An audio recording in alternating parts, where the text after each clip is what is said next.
Bonjour les Coffee Lovers, alors aujourd'hui on se retrouve pour une édition un peu spéciale parce qu'on est avec Emmanuel Diaz de chez Swiss Water et on va faire une dégustation pour reconnaître un café décaféiné d'un café qui n'est pas. Alors je suis Emmanuel Diaz, comme tu l'as précisé.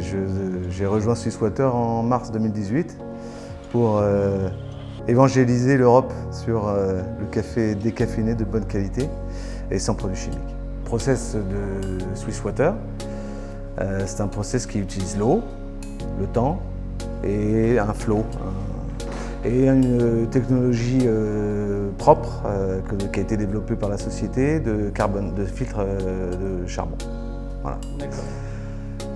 Si je veux l'expliquer très simplement, on a d'un côté un café qu'on va gorger d'eau, qu'on va réhydrater, et en face de ce café, on va le confronter à une eau qui a été chargée de tous les éléments solubles du café, sauf la caféine.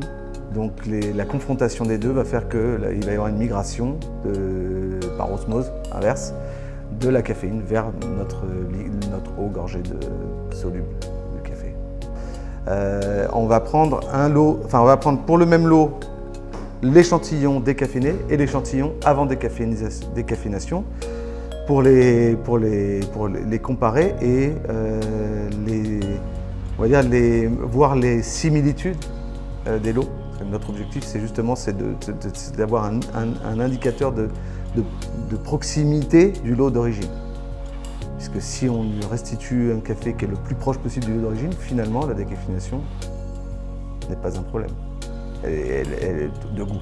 Elle peut être un problème de « il me manque ma caféine pour m'activer le matin », mais elle n'est plus un problème de goût. Et ça, c'est ce qu'on fait quotidiennement, c'est pour montrer le non-impact ou le faible impact du process en termes de gustatif. Bon, en tout cas, moi je suis très curieux d'aller voir ça. On est prêt à les goûter? Ben écoute, allez, on y va. On commence le cupping.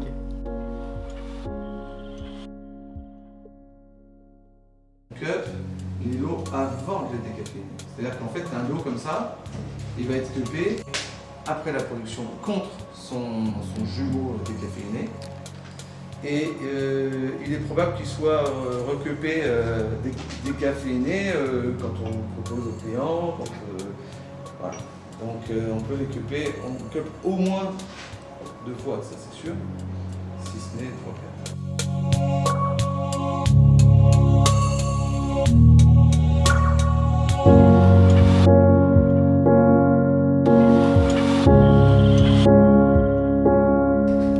Et donc l'outil indispensable à la dégustation, c'est la cuillère de cupping.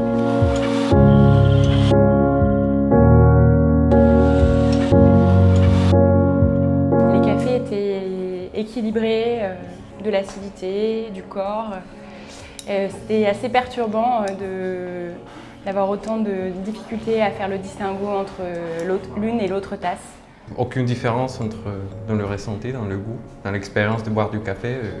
Ça ne changera rien. Je pense que c'est super cool qu'on ait des bonnes options des cas, disons, réguliers. C'est la première fois que je me trompe. Autant sur d'autres dégustations, on avait identifié au lancement, notamment Swiss Water, elle nous avait fait une Chemex des cas, pas des cas, et on avait quand même réussi à identifier. Autant là, c'était assez impressionnant et plutôt perturbant même de ne pas pouvoir identifier. Swiss Water a vraiment réussi son but parce que pour goûter les cafés, ça n'a pas été évident. Voilà. Et en tout cas, tous les cafés étaient super bons. Merci. On vient de terminer la dégustation. Donc on a été identifier la différence entre un décaféiné et un non décaféiné. Alors visuellement on peut bien le voir par la couleur. Même après torréfaction on peut voir une petite différence, c'est-à-dire que ça va être un peu plus foncé. Par contre c'est vrai qu'après avoir goûté tous ensemble, on est à l'unanimité, on s'est dit qu'il n'y a pas trop de différence gustativement, quoi. Donc avec le process à l'eau en fait on arrive à préserver, à conserver le goût. Merci beaucoup en tout cas pour cette dégustation. Et tu as résumé en fait notre ADN qui est de restituer un café qui a le même goût. C'est la qualité en fait, notre ADN c'est la qualité pour satisfaire le palais, satisfaire le goût. Donc c'est ce sur quoi on travaille tout le temps. Et notre objectif, c'est que on est avec le support des importateurs, distributeurs, des torréfacteurs et des coffee shops, qu'on puisse en trouver dans différents formats en fonction des goûts de chacun. Il n'y a pas il n'y a pas un goût pour tout le monde, hein, donc il y a des goûts pour chaque personne, ils sont différents, et donc on pourra les trouver dans un café de spécialité. Déjà à Bordeaux, on peut en trouver dans pratiquement 3 torréfactions. Est-ce qu'on peut les nommer?